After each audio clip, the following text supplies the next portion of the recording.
Yo, salut tout le monde, c'est Gata Volgar, j'espère que vous allez bien, moi pour ma part je vais plutôt bien, j'espère que vous avez passé une bonne journée, j'espère aussi que vous avez passé un très bon week-end. Aujourd'hui on se retrouve pour une nouvelle vidéo, donc on se retrouve pour le débrief du match Manchester United-Chelsea, match qui comptait pour la 6e journée de Première Ligue, le choc de cette journée de championnat, match nul entre les deux équipes sur un score nul et vierge de 0-0, voilà, pas de buteur. Dans cette rencontre, au classement, Chelsea est à la 6e place de ce championnat avec un bilan de 2 victoires, 3 nuls et 1 défaite, tandis que Manchester United est toujours dans les bas-fonds de la Première Ligue avec une 15e place. Voilà, Chelsea qui est 6e, tandis que Manchester United est 15e avec 7 points en compteur, un bilan de 2 victoires, 1 nul et 2 défaites. Voilà, donc pour parler un petit peu de ce match, voilà, pour débriefer un petit peu ces 90 minutes, bon, on va pas se mentir, ça a été un match où on s'est fait un peu chier, voilà, franchement on s'est fait un peu chier dans cette rencontre, voilà, ça a été une prestation un peu moyenne de la part des deux équipes, voilà, en toute objectivité, c'est vrai que ça a été un match où les deux équipes n'ont pas brillé, voilà. Donc 45 premières minutes, bon, on n'a pas vu grand chose, voilà, du côté de Chelsea, bon, ils ont créé une occasion avec Pulisic, une phrase, c'était quasiment la seule frappe du côté de Chelsea. Du côté de Manchester United, on s'était créé quelques occasions aussi, voilà, avec Juan Mata, voilà, qui avait tenté une frappe de loin, ça a été repoussé par Edouard Mendy à l'entrée de la surface. Il avait tenté et déclenché une frappe où le gardien de Chelsea s'est bien déployé et il a arrêté cette frappe du milieu espagnol.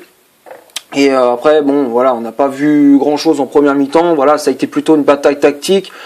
Défensivement, côté mancunien, bon, dans l'ensemble, on a été plutôt solide. Voilà, bon, il a remis à la charnière centrale Lindelof Maguire que bon, je critique beaucoup, mais voilà, sur ce coup-là, bon, ça a fonctionné, ça a plutôt bien marché parce que bon, on s'est pas encaissé de but.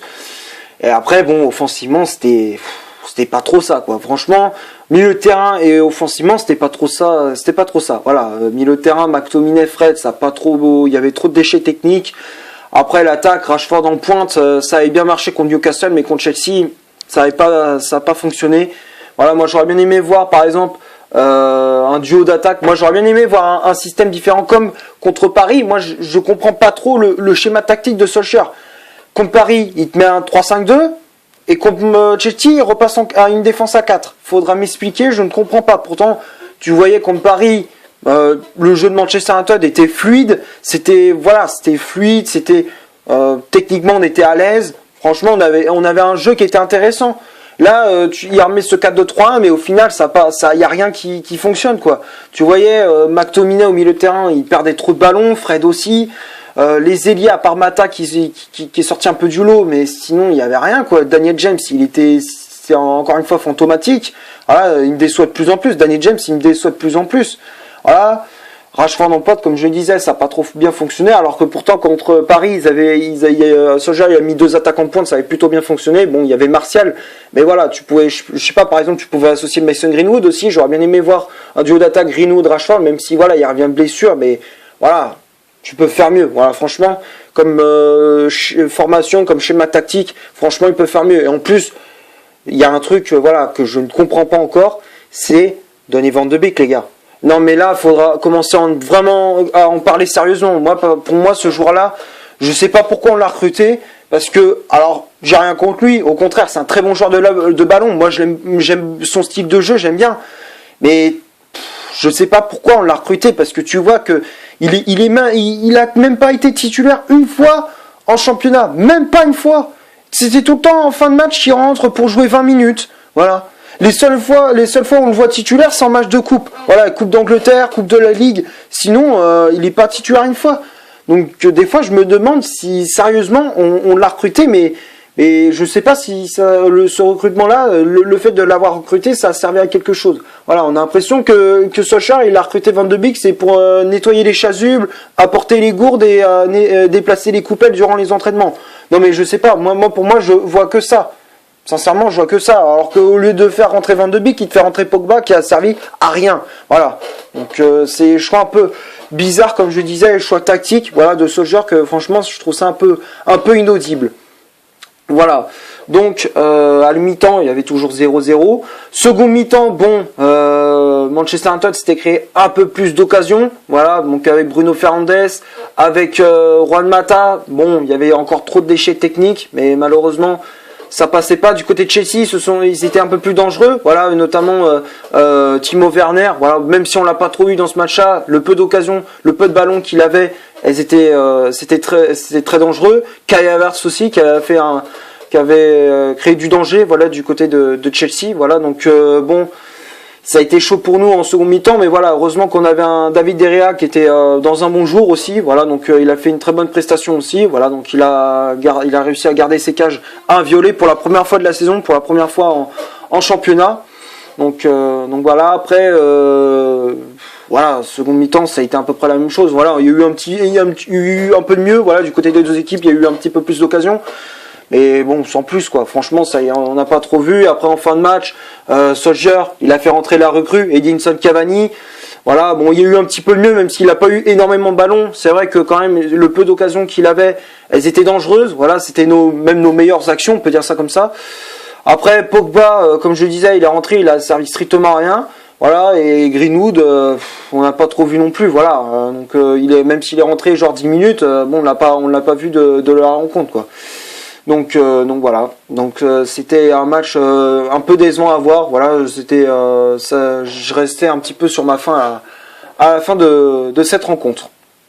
Voilà, donc on va passer maintenant à la composition d'équipe. Ole Gunnar Solskjaer aligné. Donc comme je disais, c'est un 4-2-3-1 aligné par l'entraîneur de Manchester United avec David De Gea dans les buts de Manchester United, charnière centrale, ligne de l'œuf associée à Harry Maguire qui a le brassard de capitaine, les latéraux, Wan-Bissaka à droite, Luke Shaw latéral gauche, encore une fois, j'avais oublié, mais pour moi, Luke Shaw, je comprends pas encore une fois pourquoi il le met titulaire, alors que j'aurais bien aimé voir Telles.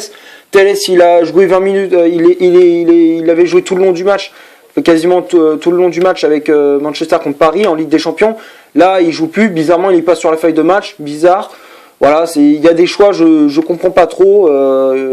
Voilà, c'est des choix un peu inaudibles. Après, milieu de terrain, McTominay associé à Fred. Moi, j'aurais préféré voir Van de Beek associé à McTominay. Voilà, bon, c'était un milieu de terrain assez. Voilà, moi, j'ai trouvé un milieu de terrain assez décevant. Voilà, c'est surtout que techniquement, c'était très pauvre. Voilà, beaucoup trop de déchets techniques, trop de pertes de balles. Voilà, l'un comme l'autre, ils n'ont pas été à la hauteur. Bruno Fernandes en numéro 10, les ailiers, Mata à droite, James à gauche, James qui a été encore une fois décevant, comme contre Newcastle, Rashford en pointe, voilà, donc la pointe de l'attaque de Manchester United, c'était Marcus Rashford à la place de Martial, toujours suspendu. Donc voilà, après, bon, j'avais oublié de dire, les remplaçants, Cavani, qui était entré en jeu à la place de Daniel James, Pogba à la place de Juan Mata, et Greenwood à la place de Scott McTominay, voilà, bon... Voilà, c'est bon. Le seul point positif, c'est l'entrée en jeu de Cavani qui avait apporté aussi, qui a permis à Manchester United d'avoir plus de se créer les meilleures occasions, on peut dire ça comme ça. Voilà, c'est la seule entrée positive de la part de Manchester United, mais sinon, bon, il n'y a pas grand chose à se mettre sous la dent du côté de Manchester United et pas grand chose à dire. Voilà, donc on va passer maintenant aux statistiques de cette vidéo. Donc on va commencer par ceux de Manchester United, les statistiques du côté des Red Devils. C'est 48% de possession de balle, 9 corners, 8 tirs au total, donc 4 tirs cadrés, 2 positions de leur jeu et 8 fautes commises. Donc tout ça c'est du côté de Manchester United. Et du côté des Blues, du côté de Chelsea, c'est 52% de possession de balle, 6 corners, 4 tirs au total, donc 2 tirs cadrés, 0 position de leur jeu et 6 fautes commises. Donc tout ça c'est du côté de Chelsea. Voilà, bon... quand on regarde les statistiques, ça représente parfaitement la physionomie de ce match, une prestation plutôt équilibrée, on va dire ça comme ça. Voilà, en termes d'occasion, c'était pauvre. Voilà, du côté des deux équipes.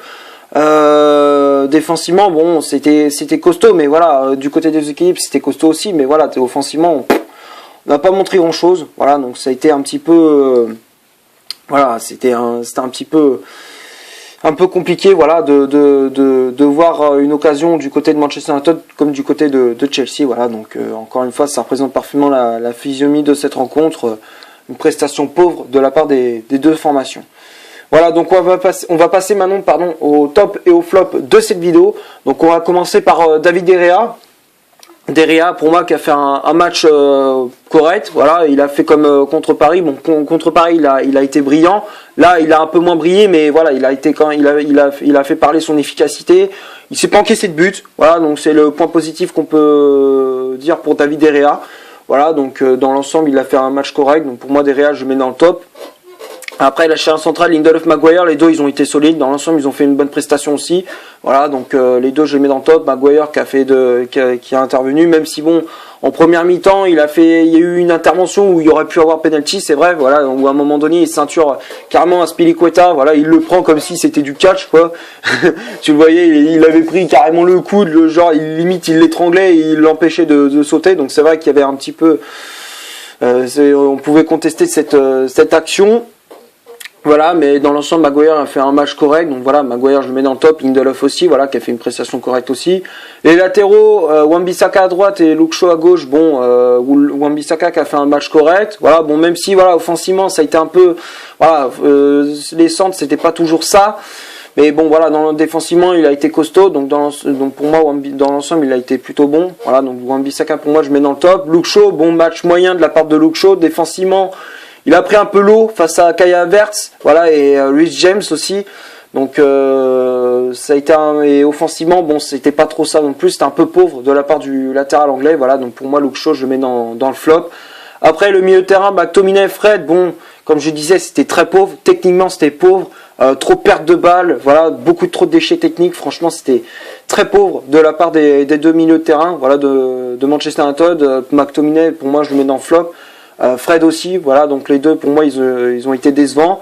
Après Bruno Fernandes, bon, on va pas, comment dire, je vais pas dire c'était le meilleur, mais voilà, on va dire que voilà, il sortait un petit peu du lot, tout comme Juan Mata, c'est lui qui essayait de sortir techniquement de Manchester United, c'était lui qui était un petit peu au-dessus, voilà, techniquement il sortait un petit peu du lot, tout comme Juan Mata. Voilà, donc Bruno Fernandes, pour moi, il a fait quand même une prestation correcte, on va dire ça comme ça. Donc pour moi, je le mets dans le top. Juan Mata aussi, qui a fait une prestation correcte. C'était lui le plus dangereux du côté de Manchester United, tout comme Bruno Fernandes. Voilà, donc Juan Mata, pour moi, je le mets dans le top. Après, l'autre ailier, Daniel James, pour moi, encore une fois, il m'a déçu. Voilà, franchement, je m'attendais à beaucoup mieux de la part de l'ailier gallois. Contre Newcastle, il n'a pas été à la hauteur. Encore une fois, contre Chelsea, il n'a pas été bon. Il a été fantomatique face à Azpilicueta, face à Reece James aussi. Voilà, donc pour moi, Daniel James, je mets dans le flop. Et Rashford, bon, il s'était créé une occasion en fin de match, voilà, avec une frappe en pivot, voilà, qui était à moitié enroulée, voilà, ça a été sorti par Edouard Mendy, c'était en fin de match, mais bon, hormis ça, Rashford l'a pas trop vu. Voilà, c'était très moyen de la part de Marcus Rashford, donc voilà, donc pour moi, Rashford, je mets dans le flop. Après les remplaçants Cavani, Pogba et Greenwood. Cavani pour moi je le mets dans le top parce que c'est lui qui a fait une bonne entrée en jeu. C'est lui qui a permis à Manchester United de se créer les meilleures occasions, voilà, en fin de match. Pogba pour moi il a pas servi à grand chose, voilà, il est entré en jeu, voilà, pour moi il a pas servi à grand chose. Moi j'aurais bien aimé voir Van de Beek, comme je disais, Donny Van de Beek à la place de Pogba. Voilà, donc pour moi Pogba je mets dans le flop et Greenwood pour moi je mets dans le flop aussi, même si voilà, tu me diras oui, il revient de blessure, mais voilà, en 10 minutes, il a pas montré grand-chose quoi. Franchement, j'aurais bien aimé voir Greenwood plus intéressant, on va dire, techniquement, j'aimerais bien voir un Greenwood plus technique, voilà, tu voyais que dès qu'il avait le ballon, on voyait qu'il savait pas trop quoi faire, tu savais pas s'il voulait passer, enfin voilà, il était trop brouillon, on va dire, voilà, chercher le mot, il était brouillon, Mason Greenwood dans cette rencontre, voilà, lorsqu'il est rentré en jeu, donc voilà, donc c'était une prestation un petit peu décevante de la part du jeune joueur de Manchester United. Voilà, donc c'est tout ce que j'avais à dire pour ce Manchester United-Chelsea. J'espère que la vidéo vous aura tout de même plu. Si c'est le cas, vous laissez un énorme like. Tu cliques ici pour t'abonner pour rien rater de mes vidéos. Tu cliques ici pour voir une autre si tu le souhaites. N'hésite pas à rejoindre mon compte Instagram qui est dans la description. Et d'ici là, portez-vous bien. On se retrouve pour une prochaine vidéo. Ciao!